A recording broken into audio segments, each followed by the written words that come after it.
deste mês de março de 2015. Passando a palavra ao nosso técnico.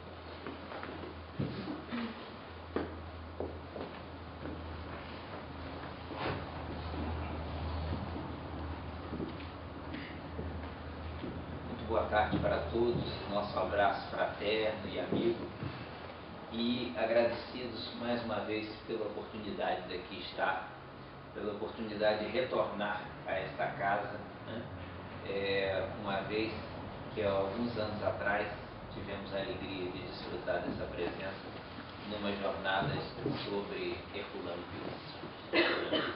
Disciplina, que virtude é esta?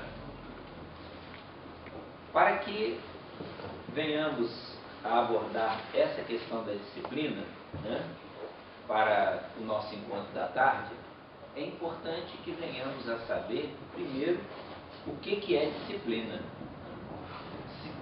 Então vamos buscar no dicionário, né, alguns conceitos de disciplina, para ver se aquilo que a gente acha que é, realmente é. Se as nossas ideias, os nossos pensamentos, o nosso conceito de disciplina é de fato aquilo, né, que o dicionário nos traz em termos de entendimento dessa virtude, né? Entendamos por virtude aí uma qualidade. Então, o primeiro conceito que nós trazemos é o conjunto de regras ou ordens que regem o comportamento de uma pessoa ou coletividade.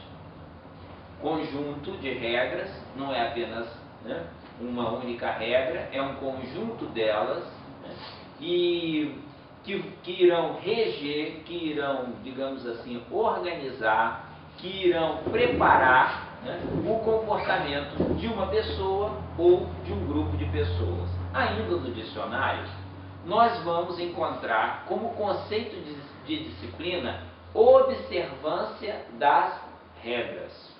Mais à frente, obediência. Quando ouvimos falar nisso, nós já começamos a nos autoavaliar. Eu sou exatamente assim. Criatura obediente sou eu, né? Outros dirão assim, eu tenho um pouco de dificuldade para me ajustar a certas regras, a certos comportamentos. Eu, se puder, gosto sempre de fugir, né? Mas isso é conversa para a gente daqui a pouco se alongar. Ainda, e esse, né, nós trazemos aí em negrito, né, porque provavelmente é o conceito que deverá se aplicar mais profundamente no nosso trabalho da tarde, que é a capacidade de controlar um determinado comportamento de forma a respeitar regras ou conseguir resultados. Observemos que essa definição, né, capacidade de controlar um determinado comportamento, já vai mais a fundo quando fazemos o contraste com as duas definições anteriores. Capacidade de controlar um determinado comportamento de forma a respeitar regras ou mesmo de conseguir resultados. Temos aqui 3 conceitos de disciplina e vamos buscar exemplos de disciplina, né? São vários os exemplos de disciplina que nós temos, né, que nós entendemos, que nós já vivenciamos, que nós tivemos grande facilidade de nos ajustar ou grande dificuldade de nos inserir dentro daquele tema, né? Então nós temos, por exemplo, a disciplina do estudo, é a coisa mais comum. Uma das grandes lutas dos pais e das mães com os meninos e com as meninas, né? O hábito do estudo. Eles querem resultados, e habitualmente bons resultados, mas sempre que podem, tentam fugir ao trabalho, que para trabalhar vão precisar naturalmente de disciplina. Disciplina para falar, disciplina para calar. Nós temos, né, o exemplo que aprendemos. Imagine se formos falarmos todos ao mesmo tempo. Não dá. Mas aí, se o aluno põe o dedo ao ar, a professora permite, né? Interrompe a palavra, permite que aquele fale, daqui a pouco é o outro que pede para falar, dá a palavra aqui, dá a palavra ali, tira a dúvida, e nós vamos observar, por exemplo, a disciplina que tivemos na altura em que andávamos na escola. Provavelmente uns afirmarão: ai, a minha disciplina foi terrível. Aquilo já não era disciplina, era violência, né? Aquilo era um rigor fora do comum. É dessa disciplina que nós estamos precisando hoje, né?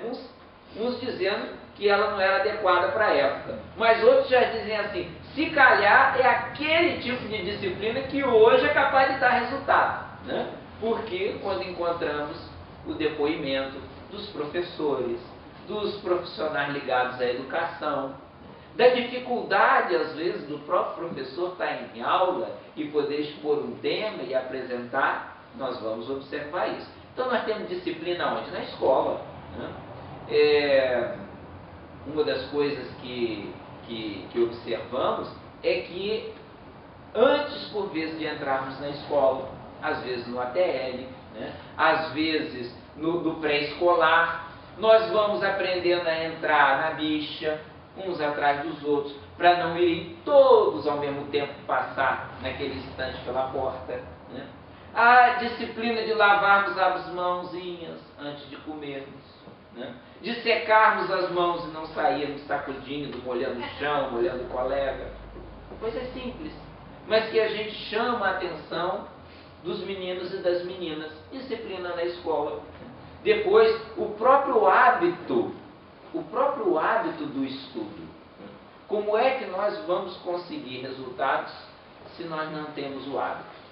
Até observamos isso nas mais diversas áreas em que é necessário o quê? A regularidade, a persistência, a perseverança. Então nós encontramos muito isso, por exemplo, na questão do estudo. Depois, nós temos a disciplina no trabalho, né? Nós encontramos, às vezes, extremos opostos, né? Aqueles que não são amigos do trabalho, que quando se fala em trabalho eles têm urticária, têm alergia, e encontramos aqueles que trabalham quase para desencarnar, são suicidas indiretos de tanto que trabalham, né? Então, às vezes, na hora do trabalho eles estão dormindo, porque não descansaram à noite, e às vezes na hora de descansar eles estão trabalhando. Quantas vezes nós observamos isso? Pessoas quase como o nosso amigo que está ali, que adormeceu, né? À frente do computador, do trabalho que tinha por desenvolver. Então nós precisamos também de disciplina no trabalho, né? Sabermos dividir as horas. Geralmente afirmamos: eu não tenho tempo. Minha vida não dá. Eu não tenho tempo. Mas pelo menos em média, com 24 horas, 8 horas para dormir, 8 horas para trabalhar, e ainda nos sobra 8 horas para fazermos as outras coisas, né? Nos alimentarmos, fazermos algum entretenimento, nos distrairmos, alguma atividade, né? Que vá nos beneficiar a parte física, a parte mental, cultural. Uma questão de quê? De disciplina. Disciplina no desporto. É comum, às vezes, na altura das Olimpíadas, na altura em que nós observamos as competições, então estão ali, o desportista, são entrevistados, você levantava que horas para treinar? 5 horas da manhã. Né? E para onde você ia? Primeiro para a piscina. Depois da piscina eu pegava a bicicleta, depois da bicicleta eu ia correr, depois de correr, aí eu parava, né? Descansava um pouco e tudo, e mais ao final do dia eu voltava a fazer. E daqui a pouco ele diz: mas quantas horas por dia você treinava? 6 horas, 8 horas. A gente fala assim: eu não tenho 30 minutos para caminhar, eu não tenho 1 hora para fazer desporto. Mas quando nós vemos que esses atletas ganham uma medalha de ouro, a gente fica ali babando, encantado. Eu também queria uma medalha. Eu queria também subir no pódio. Eu queria também ser recebido, né? Andar em carro público dos bombeiros, usar pulpos no meio da rua. Mas a gente não quer, muitas das vezes, a disciplina que se exige para chegar até lá, né? Nós vamos encontrar disciplina militar. Quantos que dizem, me fiz homem na tropa. Ali é que eu aprendi o que é. Comia comida quente, comia comida fria, comia comida azeda, comia comida boa, né? Aquela hora tinha que estar pronto, tinha que estar com o uniforme limpo, às tantas horas, e tinha que me apresentar. Nós encontramos, por exemplo, afirmações, né, de que o militar é superior ao tempo. Mas, eu não vou não porque está chovendo. Tá assim, chuva para civil não é chuva para militar. A hora que você tem que estar lá em posição de sentido e marchar e fazer guarda e tudo, não há problema de estar chovendo, de ter muito sol, ter muito calor. Por que o militar trabalha tanta disciplina? Porque ele só vai conseguir resultados, ele só vai atingir objetivos depois de muito adestramento, depois de muito treino. Encontramos também a disciplina na vida social, né? Por que nós temos regras? Né? Por que nós precisamos ser obedientes? Assim, nós devemos ser um povo livre, afinal de contas temos vinhos de tão boa qualidade, né? Um copinho ao almoço, ao jantar, mas se todo mundo não tem limite para beber e todo mundo vai conduzir, aí o próprio ser humano precisa estabelecer uma lei que diga que existe um limite de álcool no sangue. Porque quem não se enquadrar naquilo está sujeito à punição. Né? Nós somos livres? Sim, relativamente. Né? Então vem a disciplina, vem o rigor, para quê? Para que possa organizar. Nós temos belíssimos automóveis. Uns mais modestos, outros mais avançados, mas se todo mundo resolver andar na velocidade que bem entende, aí vem a regra, 50 km, 70, 120. Então nós precisamos do que na vida social? Temos disciplina também. Falamos de disciplina, vimos exemplos de disciplina de uma forma geral. Mas vamos pegar na disciplina agora e aplicarmos no campo da espiritualidade. No campo dirigido para a alma, para o ser imortal que todos nós somos, levando em conta e atenção que as obras espíritas que vamos estudando, que vamos aprendendo, vão nos mostrando quanta disciplina existe no mundo espiritual superior, né? Porque o inferior é um tanto quanto parecido com a gente aqui na Terra, né? A baderna está instituída. Agora, no plano superior, eu acredito que todos aqui devem ter assistido aquele filme Nosso Lar, né? Inspirado no livro do mesmo tema, né? E é tão interessante como ali a gente aprende um bocadinho, né? Em vários segmentos do filme. Nós observamos, por exemplo, né, que num determinado momento André Luiz resolve falar com quem poderia lhe dar autorização ou permissão de realizar certo empreendimento no mundo espiritual. E lhe dizem, você se dirige ao departamento tal e vai falar com o senhor. Então ele vai e entra assim, destemidamente, a sala cheia. Também. Ele entra, passa na frente de todo mundo, diz assim, mas o meu caso é urgente. O caso de todo mundo que está aqui também é urgente. E aí ele vai sentar lá atrás e esperar a sua vez. Está no filme Nosso Lar.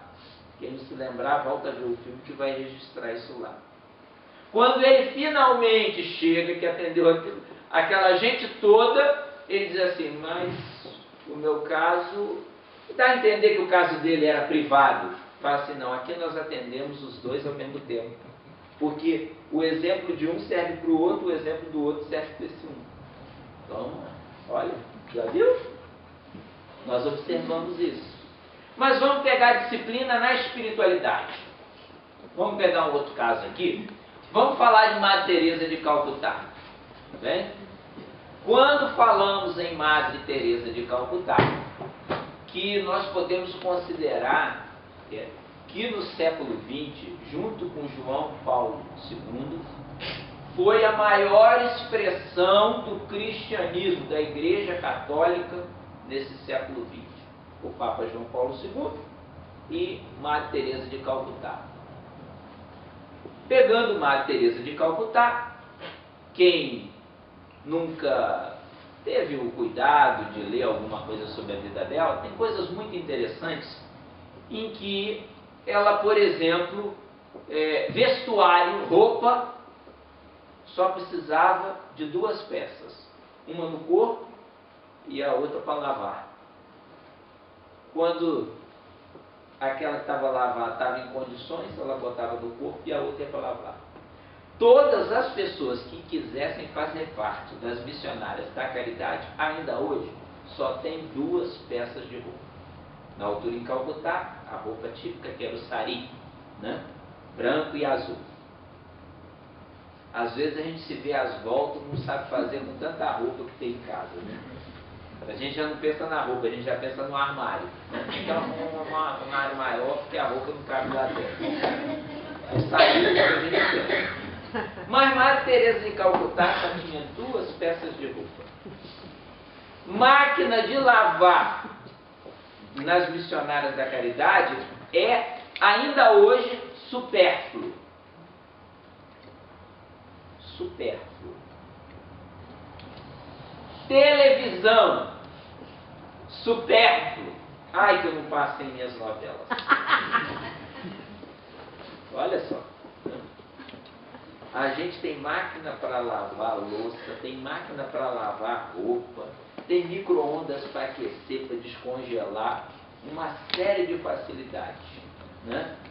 Mas para poder se ajustar e fazer parte das missionárias da caridade, 2 peças de roupa, televisão dispensável, máquina de lavar dispensável. Ela dizia que ajudava muito a meditação quando a gente pegava a nossa roupinha e estava ali lavando, torcendo, estendendo, que não dava tempo para criarmos vícios e alimentarmos o ócio, a preguiça, a indolência. Nós achamos Madre Teresa de Calcutá o máximo. Mas quantos de nós estão disponíveis a se ajustar a essa disciplina da ordem que ela fundou e desenvolveu? Em 1979, ela recebe o Prêmio Nobel, ou Prêmio Nobel da Paz. O Prêmio Nobel, ele é entregue em Oslo, tá? E é natural que as pessoas que escolheram o nome de Madre Teresa de Calcutá quisessem estar com ela. Você gostaria, eu também, né? Então, vamos fazer uma recepção para Madre Teresa de Calcutá. Vamos fazer uma recepção para Madre Teresa de Calcutá. Sim, senhora. Liga lá para Calcutá. Vê se ela tem tempo de atender a gente. Aí esperaram.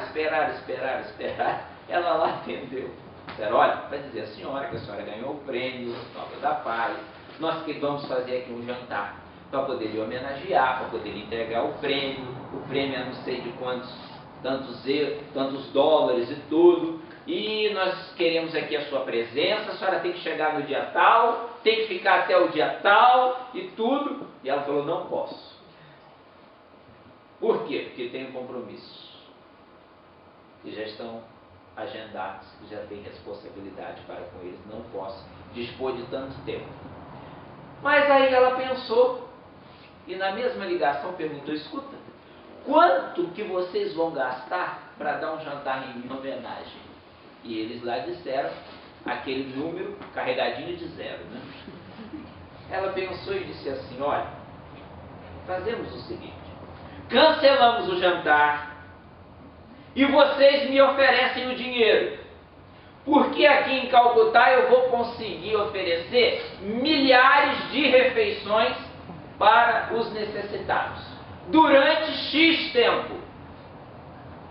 Ah, mas isso a gente não vai fazer não, porque nós queremos homenagear a senhora, aqui, né, na Noruega, e a gente lhe entrega o prêmio, vem jantar conosco.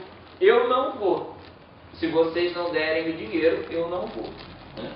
Ah, então nós não vamos dar o dinheiro. Se a senhora não vier jantar com a gente, então fiquem com ele. Mandem só o dinheiro do prêmio.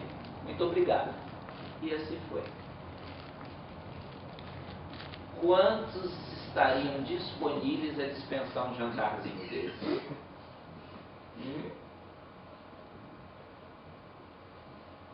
Tem barriga até roncando, gente. Mas é Madre Teresa, não é? A gente admira o que ela fez e a obra que ela deixou, porque é uma unidade do seu trabalho aqui em Lisboa, aqui em Portugal. Né? A gente admira. O que a gente deveria perguntar é se a gente tem bagagem ou está com disposição de alinhar. Quanta gente pensa, né? Ah, eu quero tanto fazer o bem, eu quero tanto fazer a caridade. Mas quando se nos pede que tipo de sacrifício nós estamos disponíveis a fazer às custas de uma certa disciplina, aí nós já pensamos 2, 3, 4, 5, 10 vezes. Nós já começamos a ver como é difícil. Né? Isso entre outras coisas. Vamos falar de um outro disciplinado, que é Francisco Cândido Xavier, né? O nosso inesquecível e adorável Chico. Todos aqui certamente já ouviram falar do célebre encontro de Chico com o benfeitor Emmanuel, em que naquela região do Açude, uma região muito bucólica ali na periferia de Pedro Leopoldo, Emmanuel lhe aparece, né? E lhe convida para que pudesse trabalhar com ele. Você está disposto? Estou disposto, sim, senhor. Então eu vou lhe pedir 3 coisas. Ah, muito bem, só faz favor, diga qual é a primeira delas. Disciplina. E para a sua surpresa, e a segunda? Disciplina. E a terceira? Disciplina. E nós ouvimos essa história dentro do ambiente espírita. Nós vamos ouvindo falar isso e nós achamos que o Chico era um disciplinado de primeira, quando nós devemos refletir que o Chico foi amadurecendo a sua disciplina aos poucos, gradualmente, pouco a pouco. O Antônio Raul Teixeira,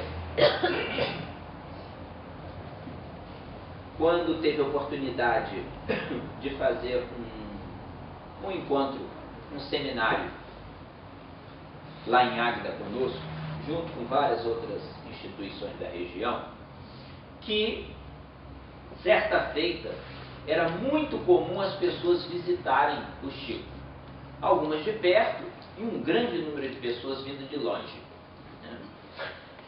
E quando chegavam, acompanhavam o trabalho do Chico no centro e iam ao longo das horas acompanhando o trabalho do Chico.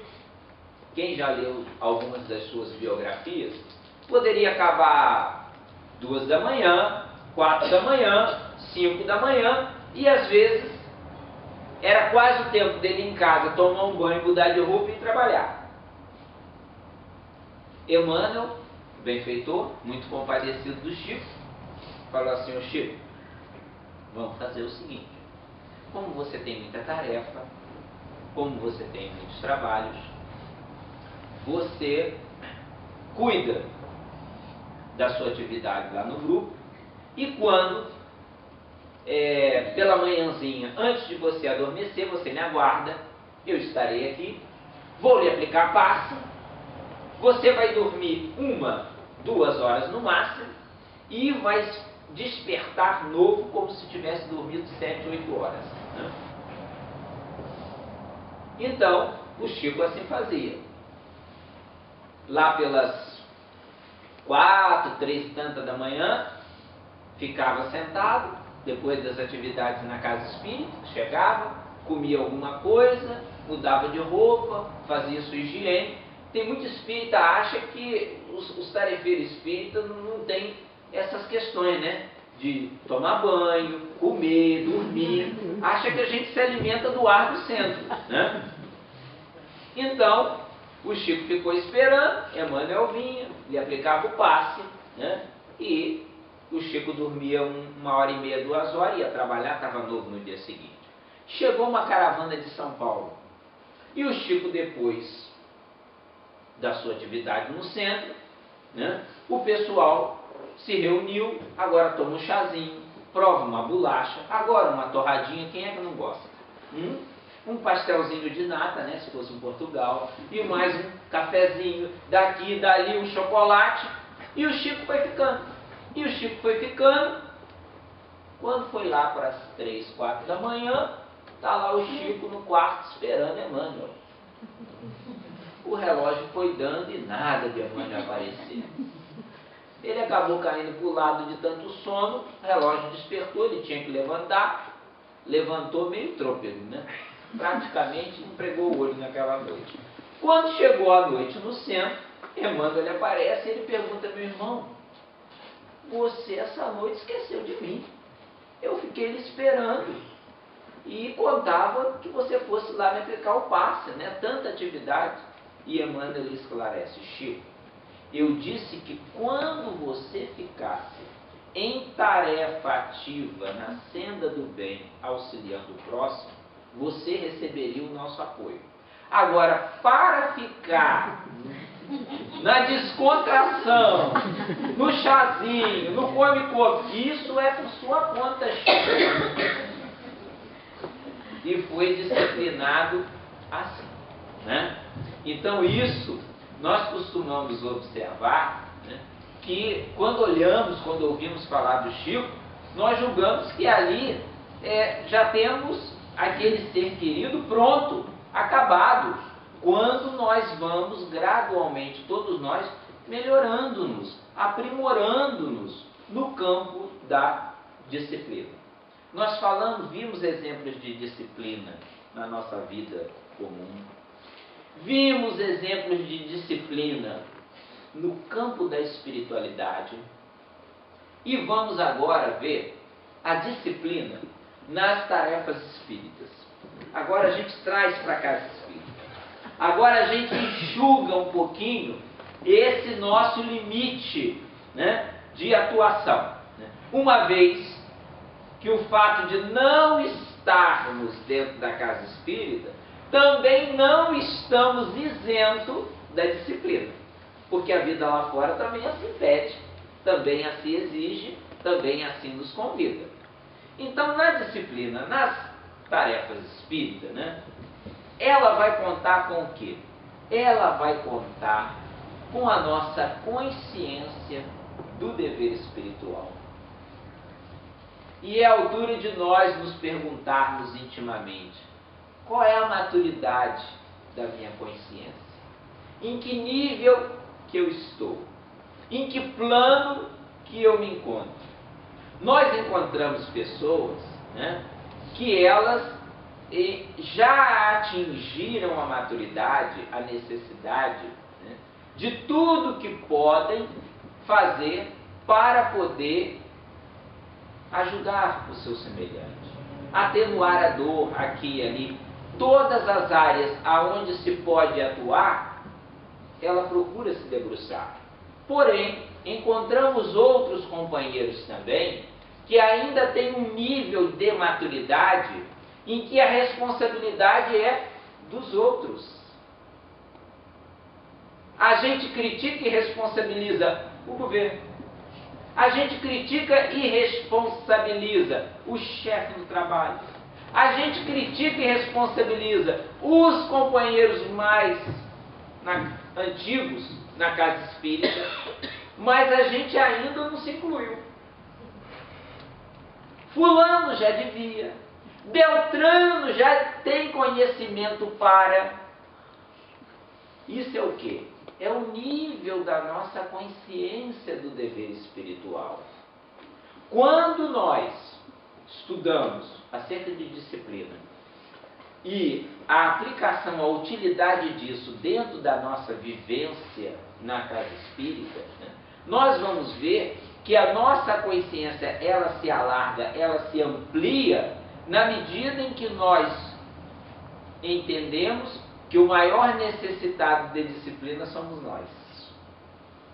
O maior doente somos nós. O remédio é o Evangelho. Então, se a gente vamos tomar o remédio para poder ficar bom, para poder ficar equilibrado, para poder ficar harmonizado. Enquanto eu estou atirando para fora, enquanto eu estou jogando para os outros, isso em várias outras questões. Quantas vezes nós dizemos: o problema aqui em casa é minha companheira, o problema aqui em casa é meu marido, são os meus filhos, tanta educação que eu dei, tanto trabalho que eu tive, são os meus pais, que agora já estão com muita idade, me dão tanto trabalho. A gente vai atirando, né? Mas quando a gente aplica essa necessidade, né, da disciplina nas tarefas espíritas, a consciência do dever espiritual é o que vai condicionar todas as outras demais situações que nós vamos encontrar na necessidade de disciplina nessas tarefas. Está associada a várias outras. Questão da pontualidade. Tem gente que parece que reencarnou brigado com o relógio, né? Porque em toda situação, né? Em toda situação, se pudesse corrigir, né, os ponteiros do relógio de todos os jeitos, né? Na questão da assiduidade, né? A nossa disciplina na questão da assiduidade. Como é que nós iríamos fazer um trabalho como esse, que é mensal, né? Se hoje nós estamos aqui, mas mês que vem deu na cabeça de alguém, né, que não é preciso coordenar o trabalho. E para o outro mês apareceu um passeio e o Antero vai precisar estar ausente. E depois é o caso da Alberto. E daqui a pouco a gente chega aqui e não tem ninguém. Como é que fica? E a gente aprende isso na doutrina, que quem vai na frente, coordenando, orientando com tarefas de orientar e apoiar e ajudar outros elementos, né, mais disciplina ainda vai precisar, né? Porque tem a consciência do trabalho, a consciência dessa responsabilidade. Atrás disso vem o quê? O amor àquilo que faz.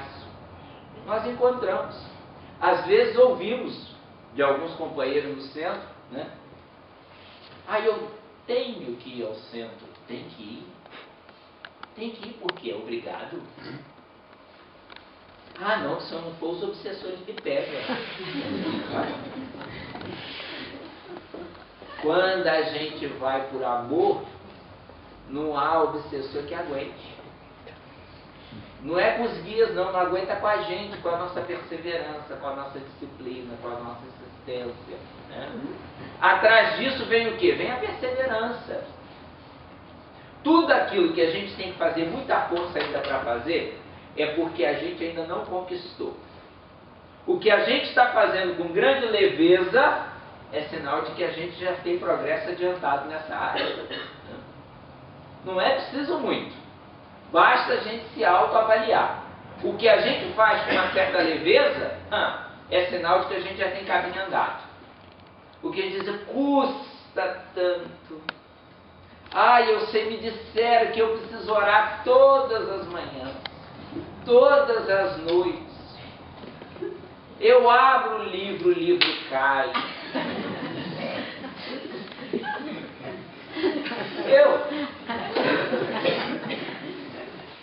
Nós somos especialistas em desculpismo. Se nós formos apontar e recolher, nossa senhora, né? Então isso vai implicar o quê? Motivação, né? Motivação. O espírita consciente, com trabalho bem, dedicado, alegre, dinâmico, ele está na tarefa alegre. Ele está na tarefa sentindo que é ele que precisa da tarefa. E não é o centro que precisa dele. Não são os outros que dependem dele. Olha como é que a gente vai mudando quando a gente vai interiorizando essa necessidade de disciplina. Isso sem falar no campo, na esfera da mediunidade, que às vezes é a grande temática que traz muita gente para a casa espírita, ou que vem para ouvir esclarecimento, para querer perceber, para querer entender, para poder aplicar, né? Nós observamos, por exemplo, no campo, né, o exemplo do Chico, mas observamos por vezes o exemplo da Dona Ivone do Amaral Pereira, que recebeu Memórias de um Suicida e a obra não estava completa, né? Ficou anos dentro da gaveta, aguardando, né, que chegasse a altura da obra ser revista, ser completada e poder finalmente ser editada, ser essa maravilha que a gente conhece hoje, Memórias de um Suicida. Então, a vida nos pede disciplina.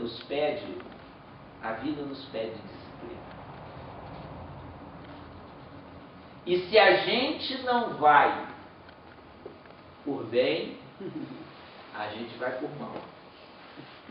Se a gente não vai por amor, a gente vai pela dor.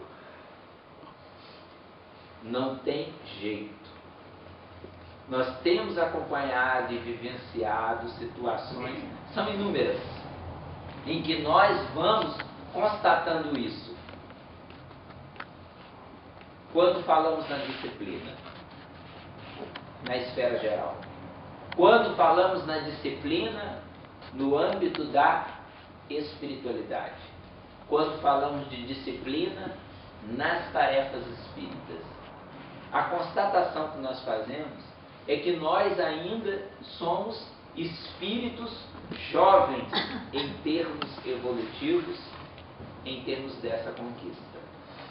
Observemos outras entidades, outros espíritos que já galgaram, que já desenvolveram, que já evoluíram, como que eles lidam com isso. É completamente diferente. Nós, às vezes, colocamos a disciplina como se fosse um fardo, algo penoso, algo que nos faz sofrer, quando deveríamos ver que é uma alavanca para o nosso progresso, uma bênção para a nossa iluminação. Então, é o próprio Chico que nos diz que a disciplina não é uma cela trancada, é a chave da porta que lhe permite sair e voltar. Olha a comparação que ele faz. Compreendo o quanto a disciplina é constrangedora. São palavras de Chico Xavier, hein? Se ele diz isso, imaginemos nós.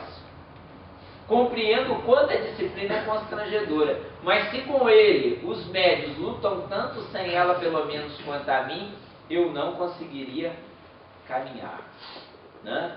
Nós observamos então esse depoimento, essa expressão do Chico, esse trabalho. Nós em tempos acompanhamos uma companheira que tinha um problema grave, seríssimo de depressão, tá? Mais do que um. Ela trazia, né, um processo depressivo muito arrastado, muito prolongado, e pedia, como é natural, como nós pedimos também, muita orientação aos espíritos. Talvez ela pensasse que os espíritos pudessem lhe dizer alguma coisa que talvez ela ainda não soubesse ou não tivesse ouvido. Mas ela pedia, insistia e tudo. E lá no grupo, isso foi de que ela fizesse algo no campo do bem. Mas algo no campo do bem é uma coisa tão vaga, né? Mas o que especificamente? Eu vou dar sopa? Eu vou dar comida? Eu vou visitar doente? Eu vou ler para uma pessoa que não tem condições de se instruir? Afinal, eu vou fazer o quê? Faça algo. E aí, como ela tinha uma inibição muito grande, né, e conversando com a companheira na casa, e ela olhou para ela, olhou, porque os espíritos intuem, né? E na hora disseram assim, olha, a casa tem um movimento muito grande, você vai oferecer a água nos copinhos às pessoas que saem do passe. Tinha o trabalho do passe, as pessoas recebiam passe, quando saíam, ela pegava e dava um copinho d'água. Dava um copinho, dava. E ela começou. Aí da primeira vez os pés doíam. Eu nunca pensei, eu nem dou passe, mas eu fico com pena dos passistas. Eu nunca pensei em ficar tanto tempo em pé. Eu chegava ali sentado, era uma maravilha. Vinha, dava o passe, eu saía fresca. Agora tem que estar ali. Aí ela olhava, porque a casa tinha um movimento muito grande, devia ter aí, numa palestra pública, devia ter a volta de umas 200 pessoas, né? De vez em quando ela dava uma olhadinha lá para trás, para ver se ainda estava faltando muito, né? Ainda naquela impaciência, né? Naquela inquietação íntima, né? E aí ela começou a dar água. Aí ela percebeu que às vezes precisava se organizar. Aí ela começou a chegar mais cedo. Chegava mais cedo, arranjava os copinhos, preparava a água, via se a quantidade de água para as pessoas que iam precisar tomar água no passe era suficiente. Aí ela começou a observar que às vezes uma ou outra pessoa com um pouquinho de tremor deixava cair um pouquinho d'água. Aí ela já arrumou um pano e ia ali, passava no chão para que ninguém botasse o pé e escorregasse. Aí, de repente, passados uns meses, ela disse assim, sabe que eu estou muito melhor? Mas eu não pensei que custasse tanto. Olha, palavras dela. Eu não pensei que custasse tanto. Que uma tarefa tão simples pudesse trazer tanta paz. E ela mais tarde afirmava, mas eu tive que fazer força. Olha só, a consciência. Eu tive que fazer força. Lembramos-nos de uma outra companheira, num outro grupo espírita, em que ela começou a ler os livros espíritas. Foi lendo livros espíritas, foi lendo livro espírita, foi lendo livro espírita. Aí uma vez ela falou assim, olha, será que tem alguma coisa que eu possa fazer aqui no centro? Por causa da minha idade, vocês vão entender que eu não posso fazer qualquer coisa, né? Ela era uma jovem de 60 anos. Tá? E, bem, mas quer ajudar? Eu acho que eu preciso ajudar, né?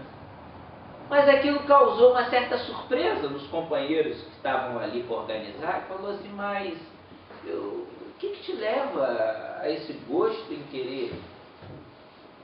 Sabe o que é?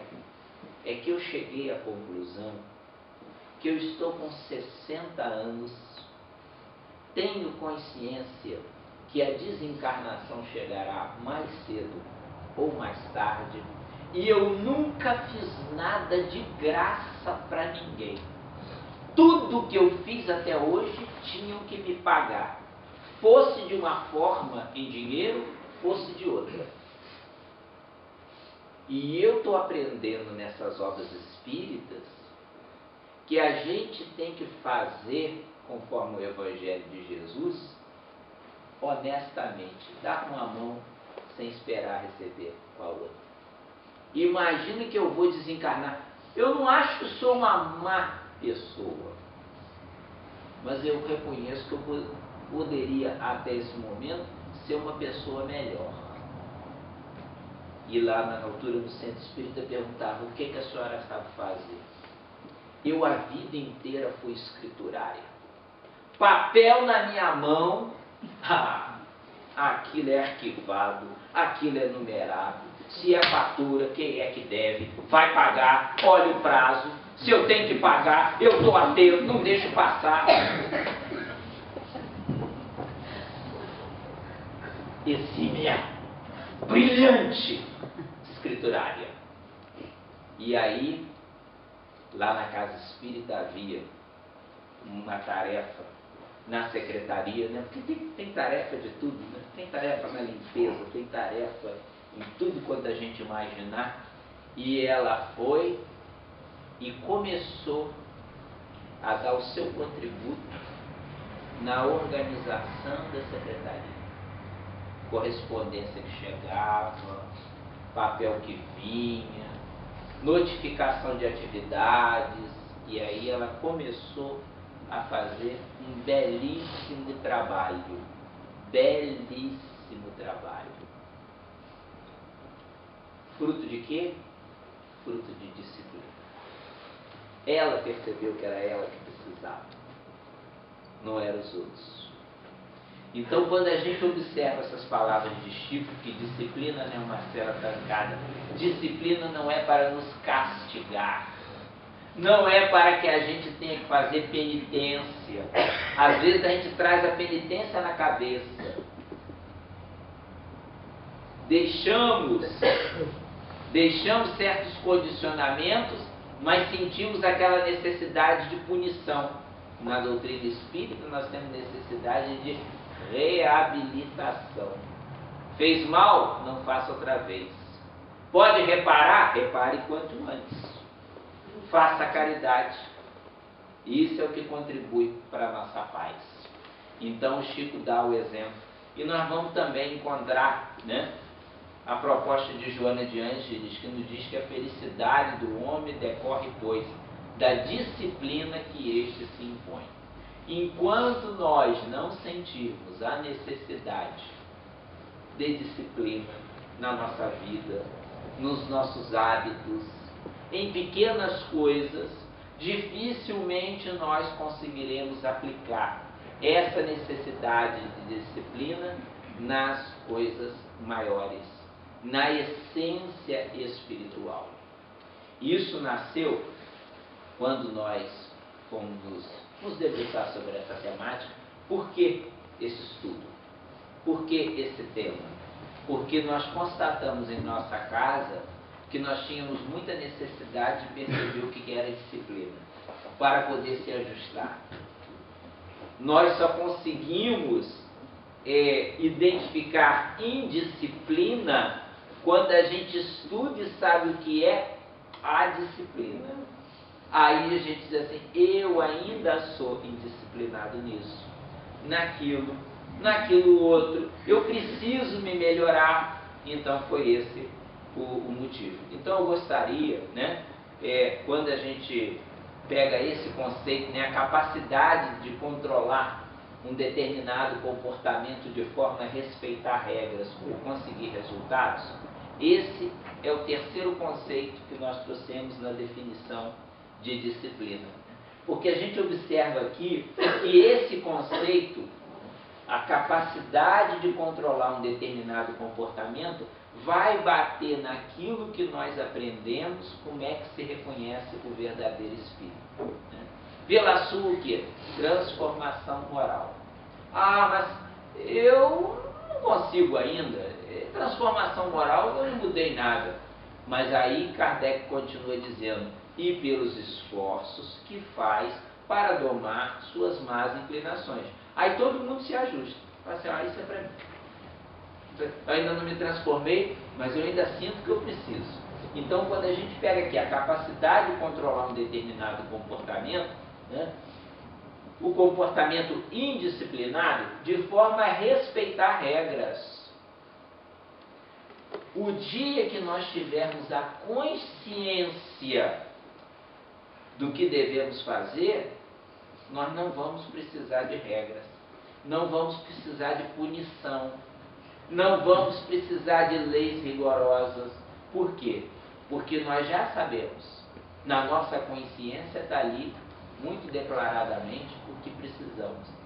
Ou conseguir resultados, Quem quer conseguir resultados? Discipline-se. Discipline-se, discipline-se, porque a gente chega lá em todas as áreas que nós pudermos nos debruçar, abraçar, vamos buscar aí esse esforço para conseguir resultados. Senão nós caímos na mesma situação. Nós olhamos o desportista que conseguiu medalha de ouro, mas a gente não tem a mínima disposição em fazer os treinos que ele fazia, né? Nós observamos o aluno que tirou 20, mas a gente não quer fazer um certo esforço para estudar mais, né? A gente observa conquista que outros fizeram e que a gente diz assim, ah, muito bonito, mas eu não sou capaz. Mas se a gente se esforçar, se a gente tiver essa dedicação, esse empenho, nós somos capazes de nos disciplinarmos mais e melhor diante da vida. Já não dizemos diante do espiritismo, já não dizemos diante da espiritualidade apenas, mas diante da vida, porque nós somos permanentemente convidados a exercitarmos essa disciplina, e é assim que nós vamos chegar lá, com o amparo dos amigos espirituais que continuam e continuarão a nos amparar, mas não farão por nós. Muito solidários que sejam, não farão por nós. O que é da nossa parte é a gente que tem que fazer. Eu estou dentro do tempo, fico por aqui e estou disponível para uma consideração ou outra, naturalmente, se souber.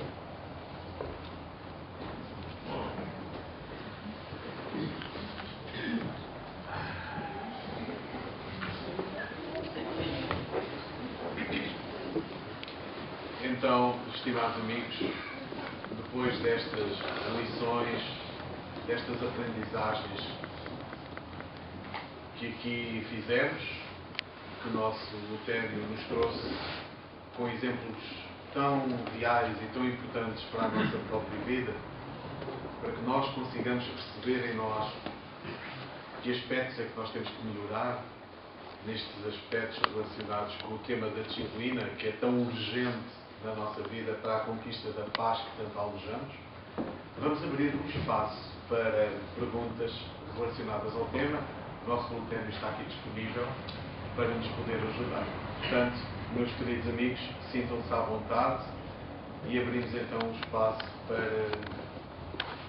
para dialogarmos sobre este assunto tão importante e tão pertinente.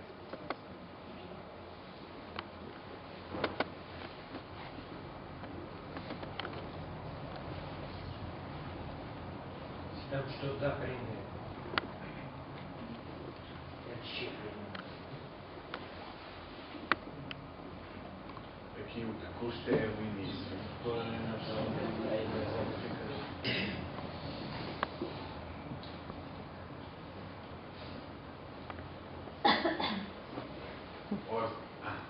Por favor, boa tarde. Boa tarde. Eu, por exemplo, sou uma pessoa que tento ser disciplinada. Tento. Mas tenho muita dificuldade. Mas hoje aprendi que se consegue ser disciplinado. Foi uma lição extraordinária. Pode-se ser disciplinado, sim, senhora. Sem custos e sem dificuldade. Com alegria e com amor.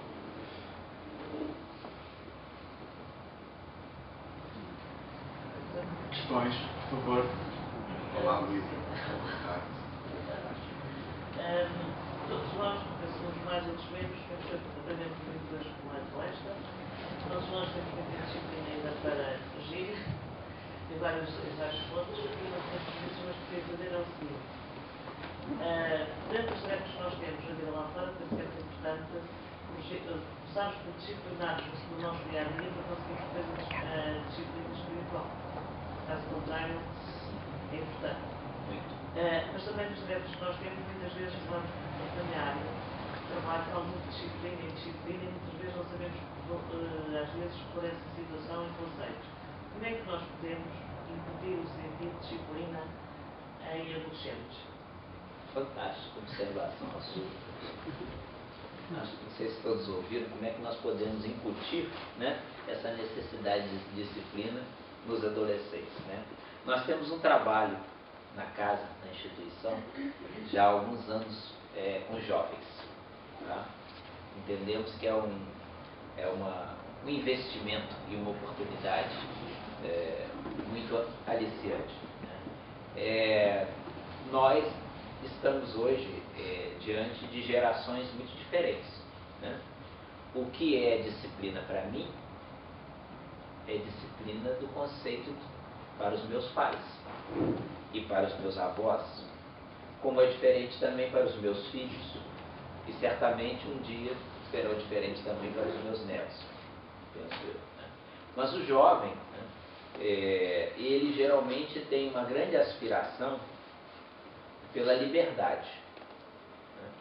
Eu acho que esse conceito da liberdade, lá no Livro dos Espíritos, dentro da Lei de Liberdade, tem algo muito expressivo com a própria vivência da sociedade portuguesa, né?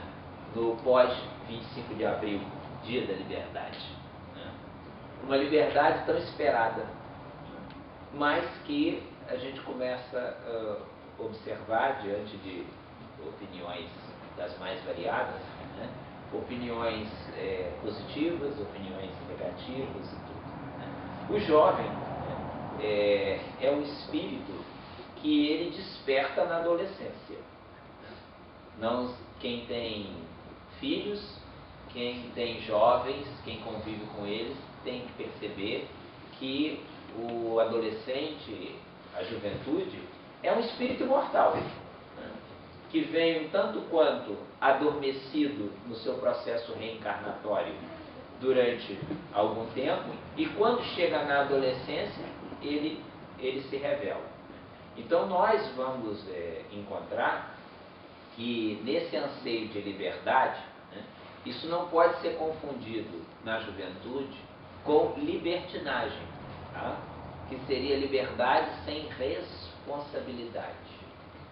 A liberdade é boa, ótima, mas de braço dado com ela vem a responsabilidade. Ah, eu quero fazer, faça, conquanto assuma as responsabilidades. E a disciplina, para muitos deles, hoje em dia é encarado com alguma dificuldade. Do ponto de vista profissional, algum tempo atrás eu consultei um Milton. E os pais traziam a consulta porque queriam alguma ajuda, porque ele era muito mexido. Doutor, ele parece que tem azeite. A gente põe a mão e escorrega. A gente põe para dormir, quando vira a cara, ele já levantou da cama, deu um sossego, de jeito nenhum. E aí, eu comecei a conversar com o Milton, né?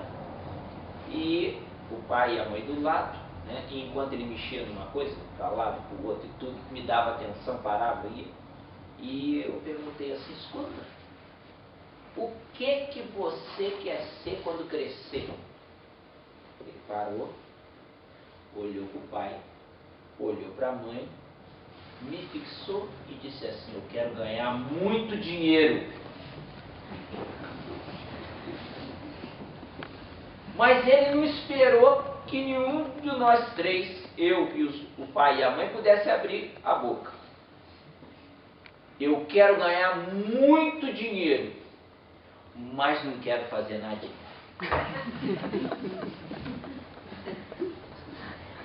A gente observa o quê? Que esses espíritos que estão voltando, esses espíritos que estão reencarnando nessa época de transição, tá? Nesse momento importantíssimo, nós observamos que muitos deles, eles trazem uma grande sensibilidade intelectual, uma capacidade de nos dar a volta, nos põe no chinelo. Assim, eu nem quando tinha 12 anos era tão esperto quanto esse com 5. Né? E a gente fica surpreso. Por quê? São espíritos que já fizeram uma certa evolução, né? No sentido intelectual. Mas no sentido moral, eles ainda estão nessa quase expressão. Eles querem resultado, eles não querem trabalho. Quantos pais, às vezes, nos abordam e dizem assim: meu filho é inteligente, minha filha é inteligente, olha que a professora disse que se ele estudasse, ele seria o melhor aluno da turma. Se ela estudasse, seria melhor. Se fosse capaz, estaria na universidade. Mas a grande questão é o trabalho. Eles querem conseguir objetivos sem trabalho. Né? É quase que de uma forma ingênua, como esse miúdo. Ele queria dar muito dinheiro, mas não queria fazer nadinha, não queria ter trabalho. Né? Mas quantos adultos que nós encontramos como este miúdo também? Né? Então, para o jovem, voltando à questão que colocou, para o jovem, para o adolescente de hoje, cada vez mais, né, é despertar neles a disciplina através da responsabilidade.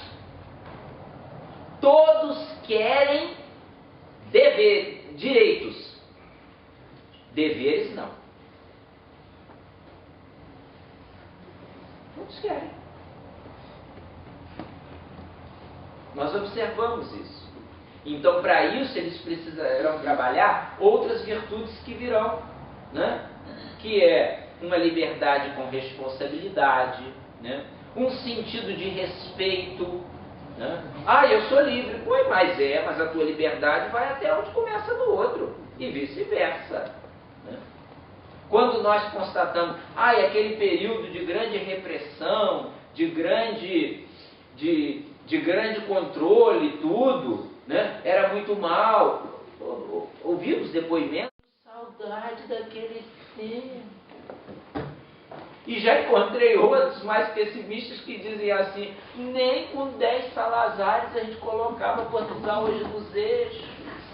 Olha, a gente vai ouvindo, né? E vai vendo. Na minha infância, a ditadura militar estava no poder. Eu tinha que participar da formatura devidamente uniformizado, tá? E cantar o hino nacional. Entrava dentro da sala de aula e só me sentava quando a senhora professora entrava e que dizia assim, à vontade, a gente podia sentar. Então nós estamos precisando de quê? De equilíbrio. Né? De equilíbrio. Agora, terão jovens que precisarão de uma disciplina mais dura, mais implacável, porque a liberdade que a gente ainda não tem, que vão precisar de uma mais quase que imposta. Eu acredito que sim. Eu acredito que sim. Por quê? Porque ainda são espíritos, são almas ainda pouco flexíveis. Como é que nós evoluímos? Pelo amor ou pela dor. Mas a grande maioria de nós, como é que deu os seus passos evolutivos? Eu vou lá para o centro espírita, que me sensibiliza muito à vida espiritual. A gente veio picado pela dor. A gente veio atormentado. Tem gente que lá no centro diz assim, tá? Nós temos um caso, não sei se mais alguém quer fazer alguma colocação. Não, continua. Nós temos um caso muito interessante, né, vivenciado por nós. Um jovem, ele estava sendo acompanhado pelo pai, depois do divórcio do pai e da mãe. Ele ficou aos cuidados do pai. O pai conheceu uma outra companheira, ele teve mais irmãos, mas quando ele chegou aos 14 anos de idade, porque ele era o indisciplinado. Se vocês querem saber quem é o indisciplinado, ele era o protótipo do indisciplinado. Tá? Ele cometeu um ato muito grave em casa e o pai foi duro e radical, agarrou e jogou ele na rua. A mãe biológica já tinha refeito a sua vida, também tinha filhos dessa segunda relação, também achou que não tinha espaço para ele dentro da família dela. Então ele vai ser criado a partir dos 14 anos pela avó. E se com o pai, né, que procurava controlar, já era difícil segurar aquela alma, com a avó ele aproveitando-se da idade, né, e ela querendo agradar, querendo acolher o menino. Eles são meninos, não são? São meninos. Né? Então ele resvala pelo campo da toxicodependência, drogas, com força e vontade. Tá? Droga e álcool, ao ponto de quando ele tinha, isso foi aos 14, quando ele tinha uns 17, 18 anos, ele fica internado no hospital psiquiátrico, de fralda, tá? Amarrado ao leito, e que o psiquiatra que o acompanhava não dava grande coisa por ele. Tá? A avó, muito católica, procurou o padre, e o religioso na altura disse assim: olha, aquilo ali Satanás tomou conta e a senhora não vai fazer mais nada. É um caso perdido.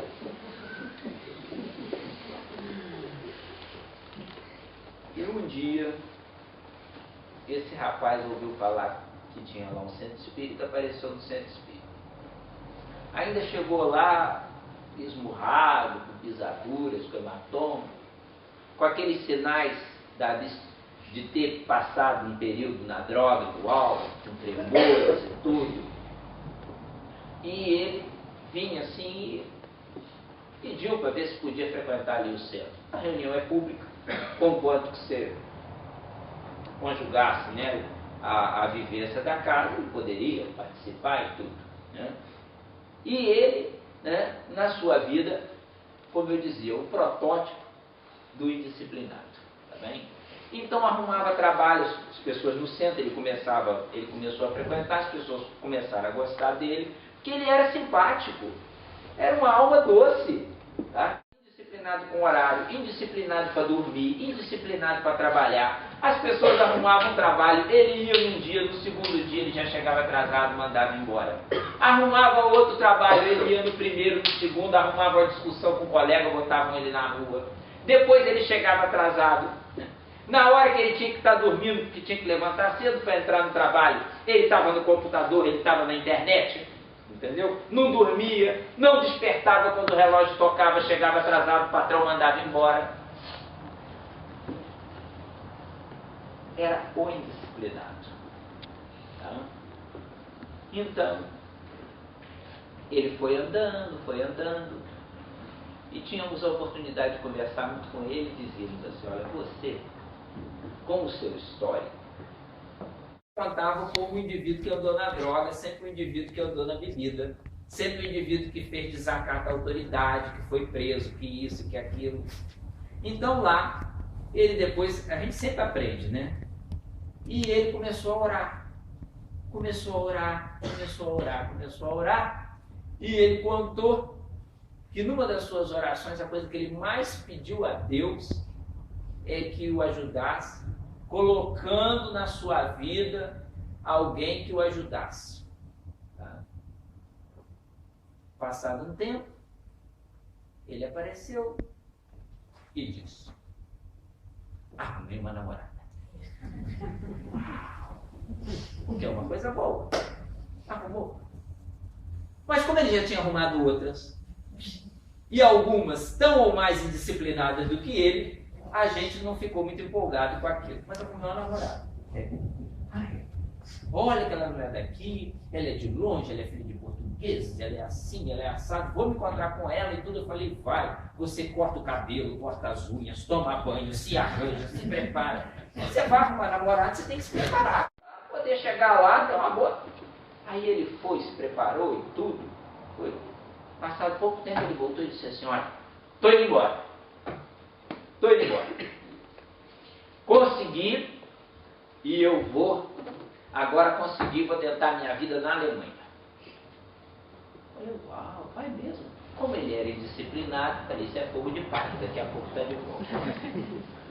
E ele foi. Ele foi, passado pouco tempo ele me telefona, olha, vou casar. Falei, gente, a espiritualidade está se conspirando para endireitar a vida do homem. Mas vamos lá, né? Vou com ela a Portugal e quero que conheça. Falei, então tá bom. Aí ele veio, conversamos, né? E ela, né? Eu comecei a observar, né? Que ela é uma moça muito disciplinada, né? Muito regrada. Ele sentava aqui para tomar café, passava o garçom, anda cá. E o garçom ele ia atrás e chamava, e tinha que atender na hora. Não sabia esperar. Sentamos, quando ele foi levar. Eu estava do lado, achei o máximo, né? Ela está conseguindo coisas que ninguém conseguiu. Nem o pai, nem a mãe, nem o psiquiatra, nem o padre, ninguém conseguiu. Então, ele que não tinha hora para entrar na internet, ele que não tinha trabalho fixo, ele que não tinha hora para comer, ele que não tinha hora para fazer ginástica, ele que não tinha hora, ela começou a botar ele dentro do padrão alemão. Ali, com tal rigor, com tal firmeza, tá bem? Eu adorei, eu também fiquei um tanto quanto apaixonado por ela, porque a forma dela repreendê-lo era apaixonante. Quando ela chamava, ela dizia, bem... Olha, era mais forte que paz. Qualquer coisa. Era um amor, tá? Ele aprendeu o alemão, arrumou trabalho, tá bem? Casou-se, tá bem? E um dia, né? E eu comecei a notar, né? Ele que tinha aquela vida toda desorganizada começou. E às vezes ele falava para mim, sabe? Às vezes ela é muito dura. Eu disse assim, é a mulher que você precisava. Você não rezava, não pedia a Deus? Olha como é que ele escolheu a dedo, meu filho.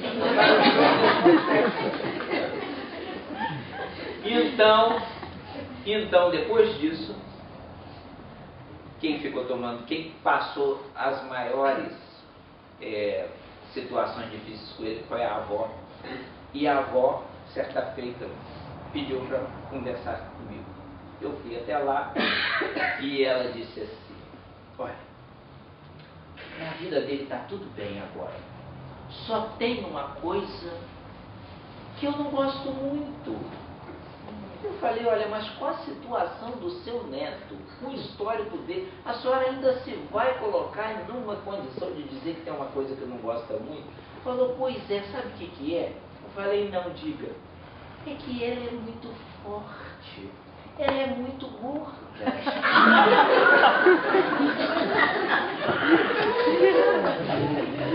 Nessa hora a gente tem que apelar para a espiritualidade superior. Eu falei, olha, como é que é o seu nome? Aquele ninguém consegue segurar. Ele é terrível. Ai, o que eu sofri. A minha diabetes está do jeito que está por causa dele. Está terrível. Eu falei, pois é. Deus, sabendo disso, foi lhe dar a mulher que ele precisava. A senhora quer ver como é que tudo que Deus faz é perfeito? É. Há alguém que conseguisse paralisar seu neto? Não. Falei, mas ela consegue. Porque tendo mais de 160 quilos, quando ela cai em cima dele, só mexe os olhos.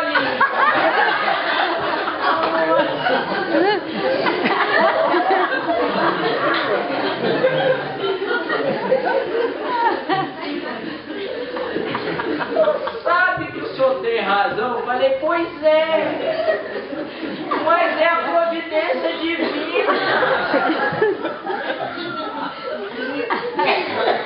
É a pessoa certa no caminho dele.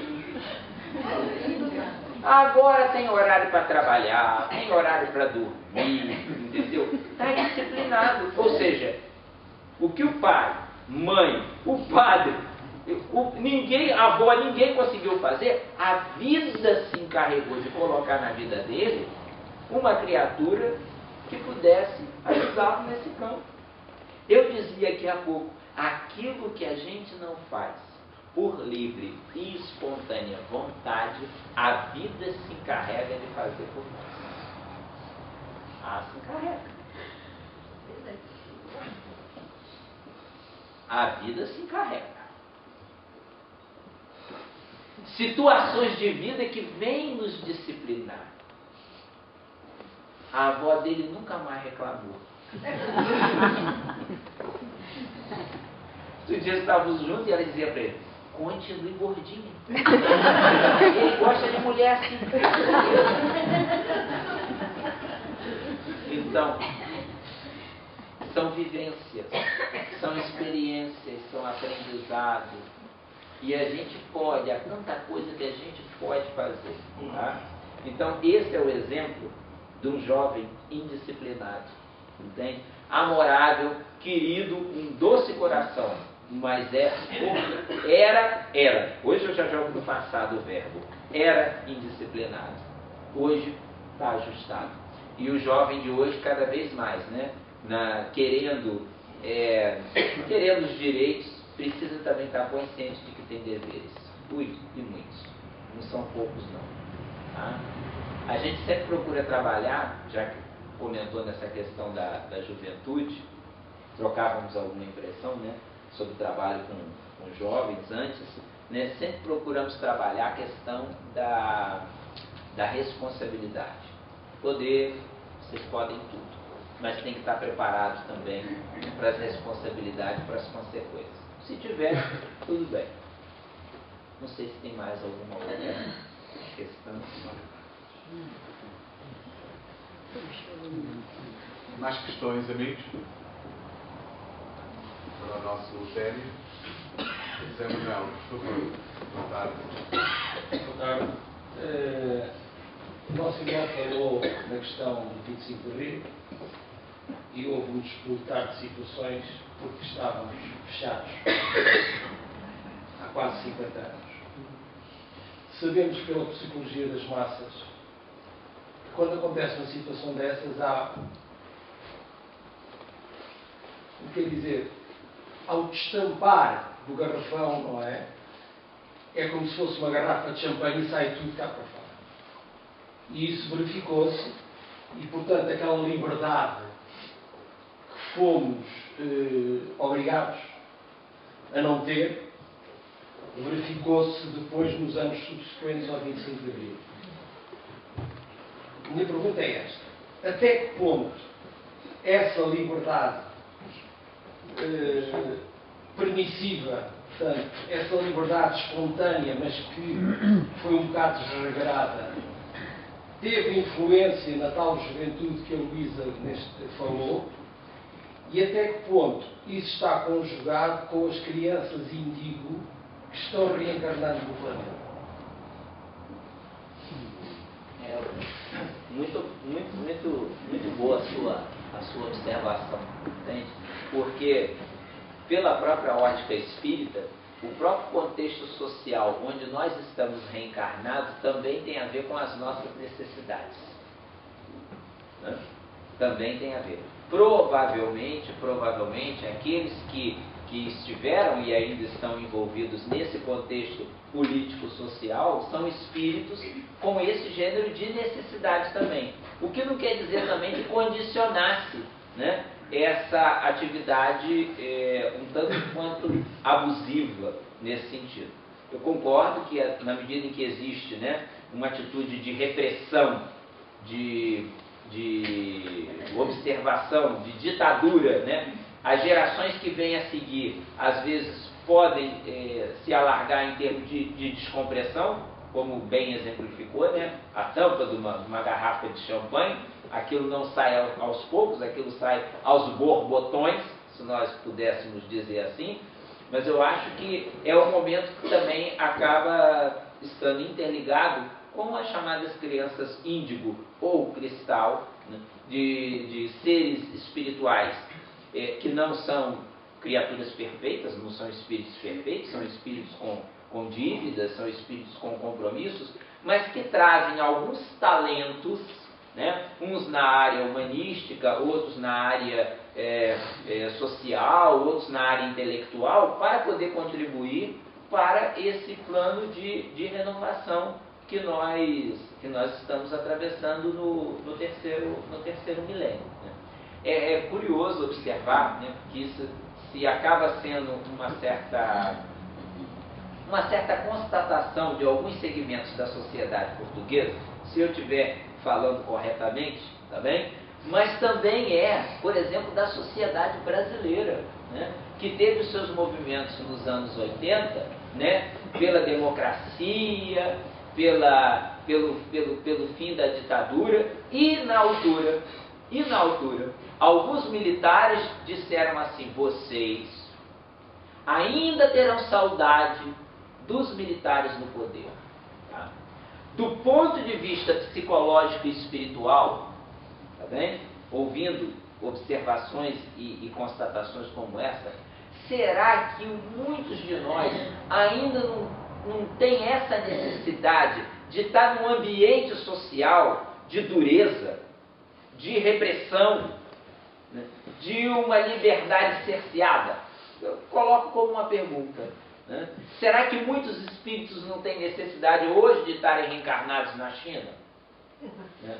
Será que muitos espíritos hoje não têm, né, uma necessidade de hoje estarem reencarnados, por exemplo, na Indonésia? Estamos de longe de falar, que absurdo! Né?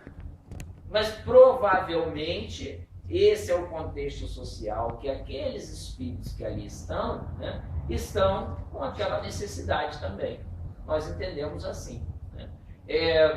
Já que mencionou essa questão do Portugal, foi cerca de 50 anos fechado, digamos assim, para o mundo. Né? Outro dia o companheiro fazia uma observação do seguinte: e se tivesse aberto para o mundo? O que será que teria acontecido aqui? Ou, tendo em vista as nuances que se verificaram, né, nesses 50 anos, que tipo de atitude o povo, através dos seus governantes, tomaria? É uma questão para a gente refletir, para a gente amadurecer. Como acho também que esse momento em que Portugal vai vivenciando, né, de uma forma de sair desse período, né, pós-ditadura, né, em que vão nos dando assim o exercício da liberdade. Concessão do exercício da liberdade. Né? O que a gente tem feito com essa proposta? Né? Qual o nosso grau de responsabilidade, de entrega, de dedicação? Qual o grau? São compromissos espirituais também. Né? Então, eu acredito que numa sociedade em que as pessoas estão conscientes do respeito ao próximo, da liberdade, a gente não precisa de uma disciplina rigorosa. Né? Todos sabem, daí ninguém ir acabar por infringir as leis. Penso que sim. Tá? Obrigado, eu. Não sei se tem mais alguma questão.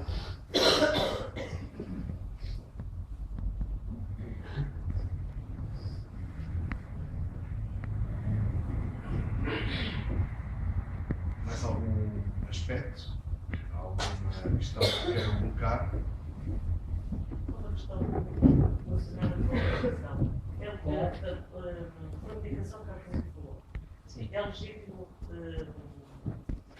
tratar a maioria dos miúdos hoje de comunicação, tratar isso é legítimo tratar a maioria dos grupos. Já perguntaram a nível nacional. E já houve alguns blocos de seminários neste momento sobre o excesso de comunicação a nível de adolescentes e pré-adolescentes. E eu pergunto como médico, como espírito da saúde, portanto, onde é que está essa ingenuidade de um problema da comunicação controla-se? Olha, a É uma forma de criar uma disciplina artificial ou uma forma de dedicar os estudos? Pois, ou seja, medicarmos os nossos filhos, os nossos netos, as nossas crianças, nunca irá substituir a educação que nós devemos lhes dar. Nunca. Isso em momento algum. Tá? Às vezes tenho oportunidade de conversar com alguns colegas pediatras, entendeu? Em que vêm às vezes fazer constatações como essa. Vamos chamar a atenção também que a medicação que nós temos hoje, tá bem? A medicação que nós temos hoje, em gerações anteriores, em não as tendo, elas não foram utilizadas. E nós só vamos encontrar resultados disso que nós estamos fazendo hoje, dessa medicação, só daqui a alguns anos. A curto, a médio, a longo prazo. Ou seja, o processo de educação, no fundo, é a medicação melhor. Porque muitas crianças, muitas delas, às vezes indisciplinadas como são, algumas delas têm características, né? Olha, a agitação, a inquietude, tá? A intolerância a regras. Como é que é o feitio do seu filho? Não aceita ser contrariado. Quando a gente aprende no livro dos Espíritos que eles nascem pequenos para dar tempo da gente fazer alguma coisa. Eles são mais sensíveis, esse período, e é curto. É muito curto o que a gente tem para fazer. Em termos de anos, é muito curto. Às vezes a gente diz assim,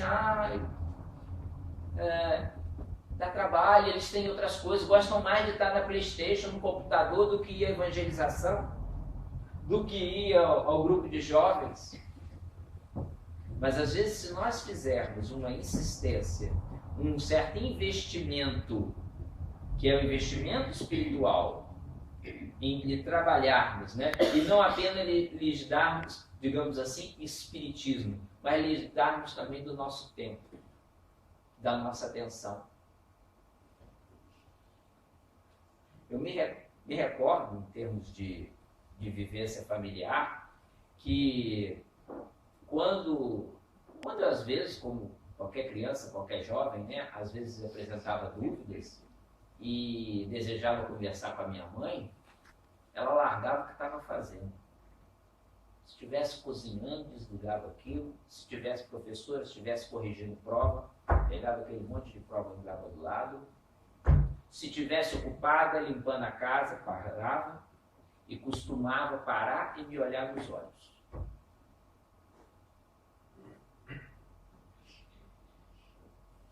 E foi assim que eu acho que ela aprendeu a me conhecer. E eu a perceber que tinha alguém que olhava para mim e estava atenta com as minhas necessidades. Largava o que estava fazendo e vinha conversar. Quando situações, às vezes, eu tinha um irmão que tinha muito medo de dormir no escuro, em que às vezes precisava, ela largava a televisão, largava o que tivesse que fazer. E às vezes vinha para a cama e sentava com a gente e ia ler uma história, e ia rezar conosco.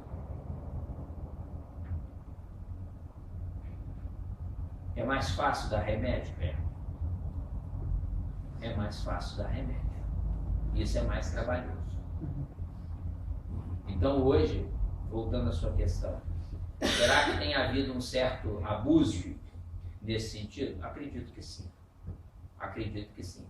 Como eu acredito também que muitas dessas crianças hiperativas, com os diversos, né, déficit de atenção, hiperatividade e tudo mais, como eu acredito que muitas dessas crianças também são são provas, são testes para os próprios pais.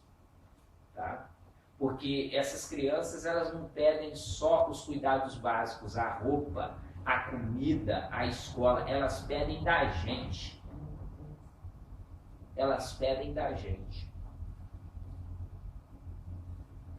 E eu conversava com a Antero um pouco antes, eu dizia, sabe, Antero, às vezes dar, as pessoas dão. Doar-se é que é difícil. Com os jovens lá na casa espírita e às vezes com a equipe de evangelização, nós temos nesse momento 8 evangelizadoras em 3 turmas divididas. Né? Temos, além de mim, que também estou no grupo de jovens na coordenação, temos mais 4 jovens. E eu costumo dizer para as evangelizadoras e para os jovens, nós estamos sofrendo concorrência desleal. As mais novas não sabiam o que era isso, né? Concorrência desleal? Como é que vocês estão sofrendo concorrência desleal? Falei, estamos sim. Porque veja bem, para nós trazermos hoje a criança e o jovem, que muitos deles não vêm sozinhos, precisam de seus responsáveis, pais e os tragam, tá? Para nós trazermos hoje eles à casa espírita, nós estamos sofrendo concorrência desleal da internet, dos filmes, do desporto, do passeio, do namoro, das grandes superfícies que você vai, você convive, você tem karaokê, você quer comer isso, come, você quer... Então, é um mundo de apelo de prazeres materiais. E nós estamos sofrendo a concorrência desleal porque nós estamos investindo na alma, no espírito. Também já acontece, hoje já acontece, de jovens que aparecem no centro espírita que já não foram trazidos por pai nem mãe. Certa feita, veio o pai, a mãe, ele e a mãe. E os pais me disseram assim, a gente ouviu dizer que o senhor tem jeito com o jovem. Esse menino está perdido, a gente não faz mais nada dele. Aquela não, era irmã. Aquela ali não, aquela ali tá boa, mas ele tá perdido. Como ele fala numas histórias de espíritos, e eu não acredito em nada disso, nem minha mulher, nem a minha outra filha, que é boa aluna, não dá trabalho nenhum. Tá?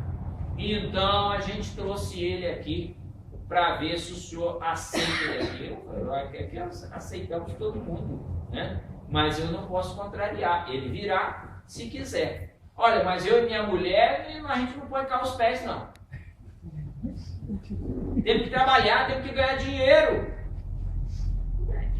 Tá bem. Eu cumprimentei o jovem, convidei, era um dia de grupo de jovens e tudo. Ele participou de 3, 4 vezes. Tá? Sumiu. Eu ainda disse que tinha reunião pública, que havia palestras e tudo. Ele sumiu. Passados uns anos, aparece um rapaz. Olha, é que eu não sei se o senhor vai lembrar de mim. Nem sei se o senhor seria capaz de me aceitar de volta. E não é um trabalho nosso, é um trabalho do Cristo, né? Nós estamos ali para servir. Eu falei, mas diga, olha que vocês mudaram, nós saímos da sede antiga e construímos uma sede nova. Vocês mudaram e eu pedi o rastro de vocês, não sei onde vocês estão. Será que dava para a gente? Dá, sim, senhor. Eu marquei com ele num lugar conhecido, ele apareceu e foi. Né? E vocês ainda continuam com aquele grupo? Continuamos com um grupo de jovens, sim. Geralmente eu permito que eles façam propostas sobre os temas que eles têm interesse em falar, em estudar. Então ele veio, dei-me conta que ele já tinha ido a um ou outro centro espírita, que ele perguntou, por que vocês fazem assim? Por que vocês fazem prece no início? Por que vocês fazem prece no final? Por que tem centro que tem jovem e tem centro que não tem? Por que... Eu percebi, deixei que ele fizesse essas perguntas, ele teve a vontade. Eu falei assim, sabe, eu me recordo muito bem de você, vejo que você manifestou desejo de retornar. Então, eu falei, seus pais estão bom? Ah, meus pais estão, minha irmã também, continua todo mundo bem. Né? E eu falei, pois é, para mim é uma surpresa agradável você retornar. Ele falou, você sabe por que eu voltei?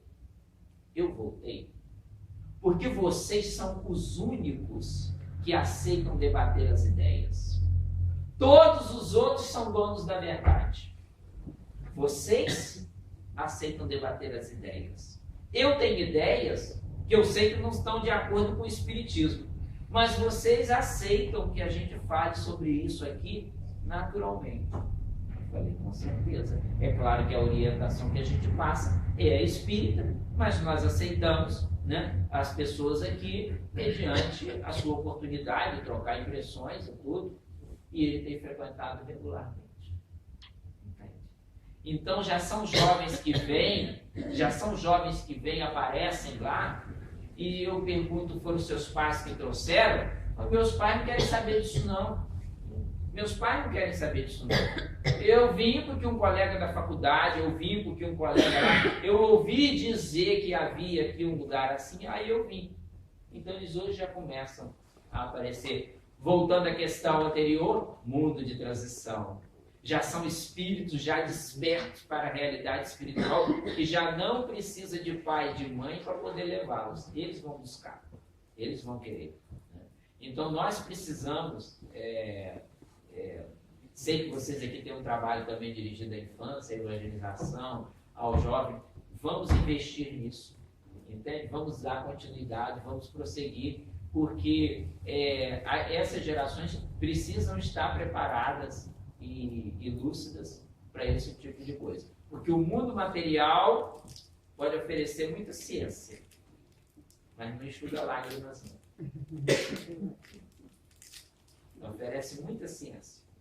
Então a gente hoje está com o jovem na casa espírita, hoje para estar com a criança, a gente, acho que não é só o espírita não, o católico, o protestante, o evangélico sofre concorrência desleal, porque o mundo material ele é altamente apelativo, altamente apelativo. E se a gente não toma decisão firme, voltamos ao nosso tema da tarde, se nós não nos disciplinamos, que o alimento da alma é a nossa essência, se não somos nós que estamos lúcidos de que somos nós que precisamos, a gente pega o comboio aí da diversão e fica só no prazer.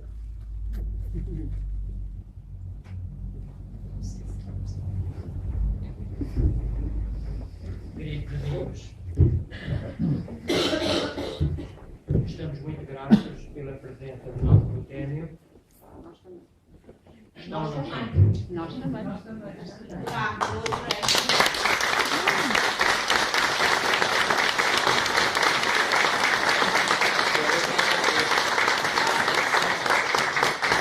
nós é que agradecemos aquilo que ouvimos hoje. Eu também agradeço a atenção que me acompanharam, o carinho com que me acolheram. Hein?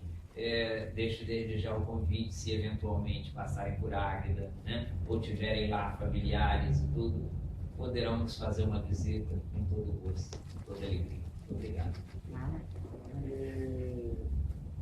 O tempo hoje,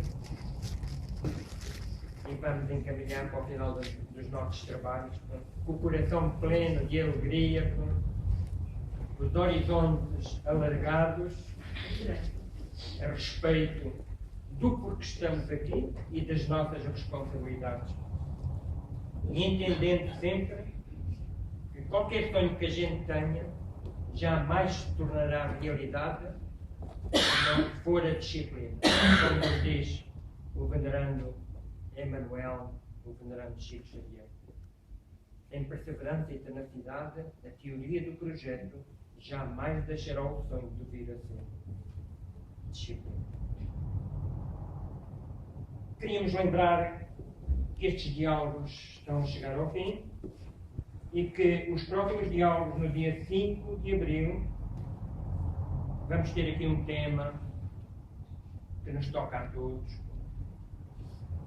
muito pertinente, que é a questão do aborto. E vamos ter como apresentadora do tema a nossa Cristina Mota. Desde já estão convidados, tragam um amigo e até sempre. vamos dar graças ao Senhor da vida e a Jesus a oportunidade de aqui estarmos, e nós íamos pedir ao Antero que fizesse a prece e o encerramento do nosso trabalho. Dos nossos teólogos. Vamos então.